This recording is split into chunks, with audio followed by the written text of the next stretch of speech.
সুপ্রিয় শিক্ষার্থী বন্ধুরা, সালামু আলাইকুম। আজকে আমরা আলোচনা শুরু করব one of the most important একটা টপিক, ত্রিকোণমিতি নিয়ে। তো এর আগে তোমরা জেনারেল মেথড ত্রিকোণমিতি দেখেছিলে। তো সেখানকার ত্রিকোণমিতির যে অভেদগুলো তোমরা প্রমাণ করেছিলে সেগুলো 8.2-তে আমরা আলোচনা করব, বা সেই রিলেটেড জিনিসগুলো 8.2-তে বেশি আমরা দেখব। বাট 8.1 কিংবা 8.3 এই দুটো চ্যাপ্টারে হচ্ছে সম্পূর্ণরূপে ভিন্ন ধাঁচের দুইটা টপিক নিয়ে আলোচনা করা হবে। মূলত 8.1টা হচ্ছে ফুললি কোন পরিমাপের একক বা কোন পরিমাপের এককগুলোর ভিতরে সম্পর্ক, এই টাইপের জিনিসগুলো নিয়ে আমরা আলোচনা করব। আর 8.3-তে হচ্ছে আমরা থিটা কোণের বিভিন্ন ধরনের গুণিতক সম্পর্কে আমরা আলোচনা করব। তো আমি তোমাদের সাথে আছি মোহাম্মদ আসাদুজ্জামান শান্ত। চলো আজকে আলোচনা শুরু করা যাক। তো প্রথমে যে জিনিসটা জানা দরকার, যে কোন পরিমাপের জিনিসগুলো সম্পর্কে বা একক সম্পর্কে জানার জন্য ত্রিকোণমিতির যে বিষয়টা, সেটা হচ্ছে যে একটা নির্দিষ্ট কোণকে চতুর্ভাগ যে আমরা বলি, অর্থাৎ এক্স এবং ওয়াই কোঅর্ডিনেট, সেখানে একটা অ্যাঙ্গেলকে আমরা রিপ্রেজেন্ট করতে পারি কিনা সেটা আমাদেরকে শেখা লাগবে প্রথমত। তোমাকে যদি বলা হয় যে সে ফর এক্সাম্পল 45 ডিগ্রি অ্যাঙ্গেলকে রিপ্রেজেন্ট করার জন্য, তখন তুমি বলতে পারো যে এটা হচ্ছে এক্স ও A1 বা এই টাইপের একটা কোণ ক্রিয়েট করবে এক্স অক্ষের সাথে, যেটা হচ্ছে 45 ডিগ্রি। অনুরূপভাবে তোমাকে যদি বলা হয় যে এই এক্স অ্যাক্সিস এবং ওয়াই অ্যাক্সিস এই দুইটার মধ্যকার কোণ কত, তাহলে তুমি বলতে পারো যে ভাই এটা হচ্ছে 90 ডিগ্রি কোণ। সিমিলার হইতে যদি হচ্ছে আমরা 180 ডিগ্রি কোণকে রিপ্রেজেন্ট করতে যাই, তাহলে সেক্ষেত্রে তোমাকে বলতে হবে যে এই এক্স অ্যাক্সিসটা পুরোটাই হচ্ছে গিয়ে একটা 180 ডিগ্রি কোণ তৈরি করে এই 0 পয়েন্টে বা এই মূল বিন্দুতে। অনুরূপভাবে তোমাকে যদি বলা হয় 270 ডিগ্রি কোণ রিপ্রেজেন্ট করার জন্য, 270 ডিগ্রি কোণ রিপ্রেজেন্ট করার জন্য, তাহলে তুমি বলতে পারো যে কোণটা হচ্ছে এখান থেকে শুরু হয়ে এই পর্যন্ত চলে আসবে, তাহলে সেই কোণটাকে আমি বলবো হচ্ছে 270 ডিগ্রি।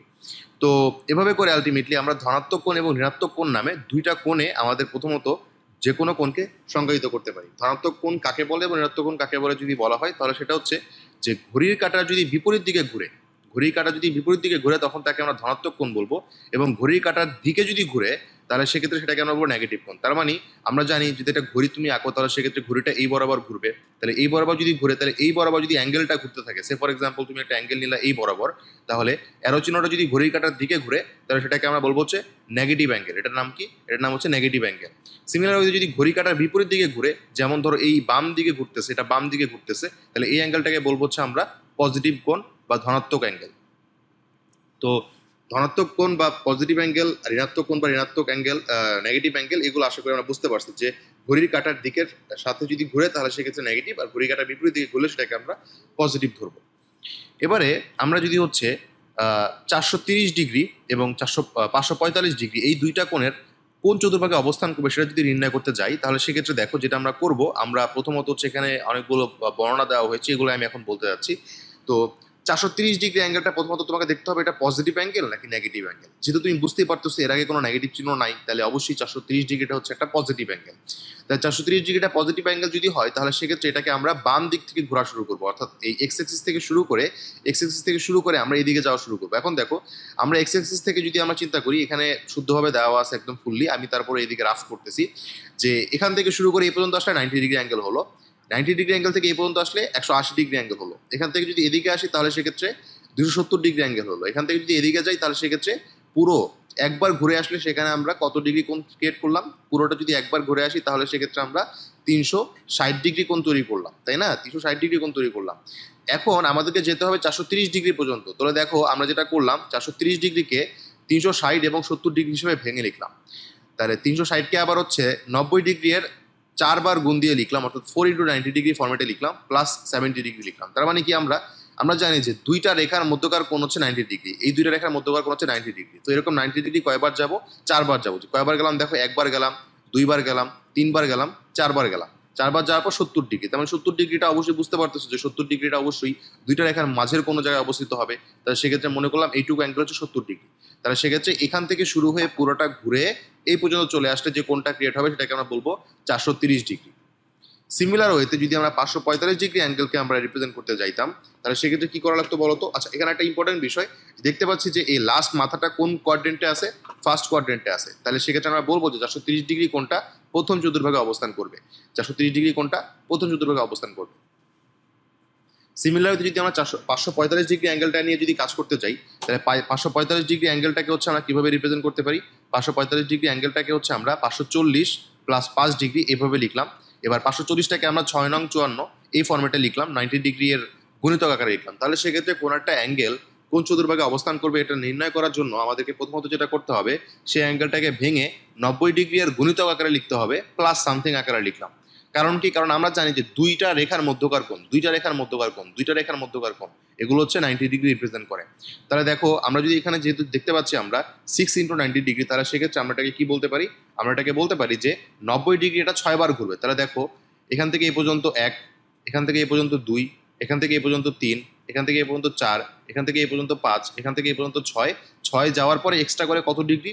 এক্সট্রা করে 5 ডিগ্রি। তার মানে এক্সট্রা করে 5 ডিগ্রি মানে সামনের দিকে যাব এবং যেটা হচ্ছে এই থার্ড কোয়াড্রেন্টে অবস্থান করবে।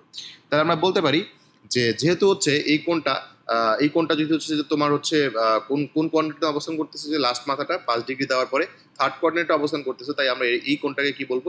এই কোণটাকে বলবো তৃতীয় চতুর্ভাগে অবস্থান করতেছে, অর্থাৎ 545 ডিগ্রি অ্যাঙ্গেলটা তৃতীয় চতুর্ভাগে এবং 430 ডিগ্রি অ্যাঙ্গেলটা প্রথম চতুর্ভাগে অবস্থান করে।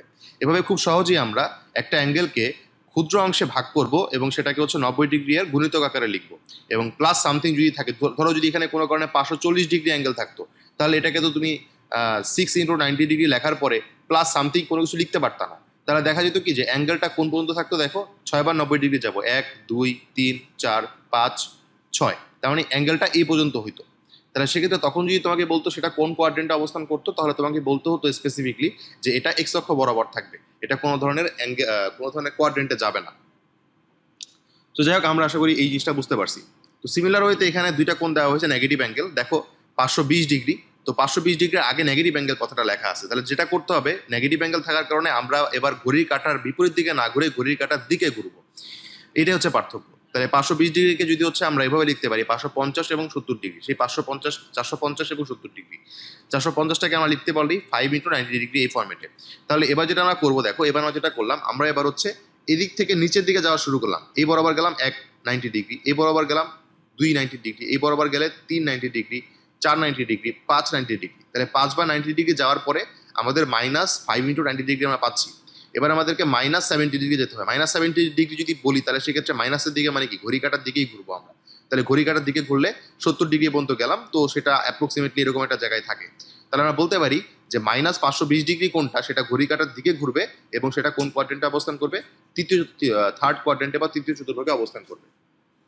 সিমিলার ওয়েতে যদি হচ্ছে আমরা 750 ডিগ্রি এই অ্যাঙ্গেলটাকে যদি রিপ্রেজেন্ট করতে যাই, তাহলে সেক্ষেত্রে -7500 ডিগ্রিকে 750 ডিগ্রিকে আমরা -720 এবং -30 ডিগ্রি এই ফর্মেটে লিখলাম। এবার -720 ডিগ্রিকে -8 × 90 ডিগ্রি লিখলাম, দেন -30 ডিগ্রি। এবার আমরা যদি হচ্ছে একটু দেখি, এখানে আমরা ঘড়ি কাটার দিকে ঘুরলাম 1 2 3 4 5 6 7 8 বার ঘোরার পরে এক্সট্রা করে -30 ডিগ্রি, এবং মাইনাস যেহেতু তোমাকে বলা আছে তাই তুমি ঘড়ি কাটার দিকে যাবা। যদি কোনো কারণে দেখতে এখানে এমন অনেক ম্যাথ আমরা সামনে পাবো যেখানে এখানে হয়তো প্লাস থাকতে পারে, সেই প্লাস যদি থাকতো এবং এখানে যদি মাইনাস থাকতো, তাহলে সেক্ষেত্রে এই পর্যন্ত অর্থাৎ এই পুরো ঘূর্ণনটা ঘড়ি কাটার দিকে ঘুরে যেহেতু পরবর্তীতে +30 ডিগ্রি যদি থাকতো, তাহলে আমরা এই বরাবর যেতাম। বাট যেহেতু এখানে -30 ডিগ্রি আছে, তাই আমরা এই বরাবর চলে আসছি। তো এই প্যাচটা বুঝতে হবে তোমাদেরকে, কারণ আমরা দেখবো ফিউচারের ম্যাথে এখানে মাইনাস আছে বাট এখানে তো প্লাস থাকতে পারে। তাহলে এই জিনিসটা একটু বুঝে করতে হবে। তাহলে দেখো আমরা আলটিমেটলি কোন কোয়াড্রেন্টে চলে আসছি? আমরা আলটিমেটলি ফোর্থ কোয়াড্রেন্টে চলে আসছি। সো আশা করি আমরা অ্যাঙ্গেল অনুসারে অ্যাঙ্গেলটা কোন কোয়াড্রেন্টে অবস্থান করবে সেটা আশা করি আমরা নির্ণয় করতে পারবো। তো যাই হোক, আমরা এবার কোন পরিমাপের একক সম্পর্কে একটা ছোট্ট একটা ধারণা নিয়ে যাব। তো কোন পরিমাপের একক হচ্ছে, আমরা দুই ধরনের কোন পরিমাপের একক ব্যবহার করি। দুইটা পরিমাপের এককের ভিতরে প্রথমটা হচ্ছে ষাটমূলক পদ্ধতি বা সেক্সোডেসিমাল পদ্ধতি, আর একটা হচ্ছে তোমার বৃত্তীয় পদ্ধতি বা সার্কুলার সিস্টেম। তো বৃত্তীয় পদ্ধতি এবং ষাটমূলক পদ্ধতির ভিতরে পার্থক্যটা কি? মূলত যে আমরা বুঝতেই পারছি যে ষাটমূলক পদ্ধতিতে সবকিছু 60 এই ফর্মেটে আসবে। তো ষাটমূলক পদ্ধতিতে যেটা করা হয়, যে ষাটমূলক পদ্ধতিতে সমকোণকে কোন পরিমাপের একক ধরা হয়। তো এই পদ্ধতিতে এক সমকোণকে 90 ডিগ্রি ধরা হয়, 90 ভাগে ভাগ করা হয়। তো প্রতি ভাগকে আবার 1 ডিগ্রি বলা হয়। তার মানে 90 ভাগের এক সমকোণকে যদি তুমি 90 ভাগ করো, তাহলে প্রতি ভাগকে 1 ডিগ্রি বলবা।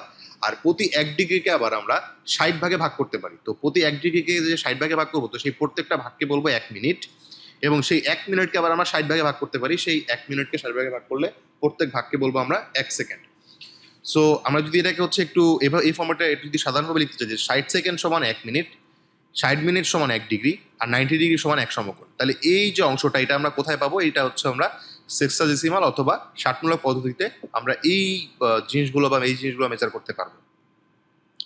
তো যদি আমরা বৃত্তীয় পদ্ধতি সম্পর্কে জানতে চাই, তো বৃত্তীয় পদ্ধতি সম্পর্কে জানার পূর্বে আমাদেরকে রেডিয়ান কোণ সম্পর্কে বা রেডিয়ান সম্পর্কে জানা দরকার। রেডিয়ান কি জিনিস সেটা যদি একটু দেখি, এখানে লেখা হয়েছে রেডিয়ান হচ্ছে কি, কোনো বৃত্তের ব্যাসার্ধের সমান চাপ ওই বৃত্তের কেন্দ্রে যে কোণ তৈরি করে তাকে রেডিয়ান কোণ বলে। তার মানে আমরা জানি যে একটা যদি বৃত্ত তুমি নাও, সেই বৃত্তটার কেন্দ্রে যে কোনো কোণ তৈরি করতে পারে, যে কোনোভাবে কোণ তৈরি হতে পারে। ধরো আমি যদি চিন্তা করি এটা এ ও বি যদি হয়, তাহলে সেক্ষেত্রে এ ও সি একটা অ্যাঙ্গেল হতে পারে, এ ও বি একটা অ্যাঙ্গেল হতে পারে, আবার বি ও সি একটা অ্যাঙ্গেল হতে পারে। কেন্দ্রের সাথে যে কোনো একটা অ্যাঙ্গেল তৈরি করতে পারে। তো কোন অ্যাঙ্গেলটাকে রেডিয়ান অ্যাঙ্গেল বলবো? ধরলাম আমাদের বৃত্তের যে ব্যাসার্ধটা সেটা মনে করলাম আর, তো এই আরটা এখান থেকে মনে করো এই পর্যন্ত দূরত্ব গেলে সেই আর দূরত্বটা পাচ্ছি। তো এই যে আর দূরত্ব, এটাকে তো বলবে বৃত্তের চাপ, তাই না? তার মানে বৃত্তের যে চাপ আর ব্যাসার্ধের সমান, সেই চাপটা বৃত্তের কেন্দ্রে যে কোণটা তৈরি করলো সেই কোণটাকে বলবো হচ্ছে 1 রেডিয়ান কোণ। সেই কোণটাকে বলবো হচ্ছে আমরা 1 রেডিয়ান কোণ। সেই কোণটাকে আমরা বলবো হচ্ছে 1 রেডিয়ান কোণ। তো আশা করি আমরা এই জিনিসটা বুঝতে পারছি যে কোন যে কোনো বৃত্তের ব্যাসার্ধের সমান চাপ বৃত্তের যে কোণ তৈরি করবে সেই কোণটাকে রেডিয়ান কোণ বলবে। তাহলে দেখো এখানে সেটা বলা হলো যে পি কিউ আর, এই পি কিউ আর এর ভিতরে আলটিমেটলি আমরা দেখতে পাচ্ছি ও হচ্ছে কেন্দ্র, এখানে আলটিমেটলি ওপিটা হচ্ছে বৃত্তের ব্যাসার্ধ। তো ওপিটা যদি বৃত্তের ব্যাসার্ধ হয়, সেই পি কিউ একটা চাপ, যে চাপটা হচ্ছে এই আর ব্যাসার্ধের সমান, তাহলে এই যে অ্যাঙ্গেলটা ক্রিয়েট হলো পি ও কিউ, এই অ্যাঙ্গেলটাকে বলবো হচ্ছে আমরা 1 রেডিয়ান। সো যাই হোক, আশা করি আমরা রেডিয়ান কোণটা কি সেটা সম্পর্কে একটা স্বচ্ছ ধারণা পেয়েছি। তো এইখান থেকে আমরা পরবর্তী লেকচারে শুরু করব, দেখবো যে আমাদের বিভিন্ন প্রতিজ্ঞা আছে এই কোণ পরিমাপের একক নিয়ে। তো সেগুলো সম্পর্কে আমরা পরবর্তী ভিডিওতে আলোচনা করব। তো সেই ভিডিও দেখার আমন্ত্রণ জানিয়ে আমি এখানে বিদায় নিচ্ছি। ধন্যবাদ সবাইকে।